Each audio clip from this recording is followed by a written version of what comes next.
de la semerola. Ya veo yo que voy a tener que hablar con el medio otra vez, con ese bajo culo que tiene arriba.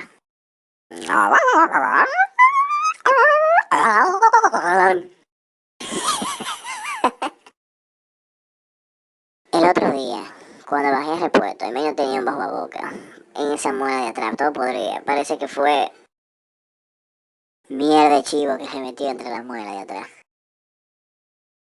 Oye, pero tú sabes que esto hay que controlarlo. Tú tienes que comprarte una pastillita de esa que venden, que sirve para cagar, para que se te baje esa barriga. No tiene lleno de mierda y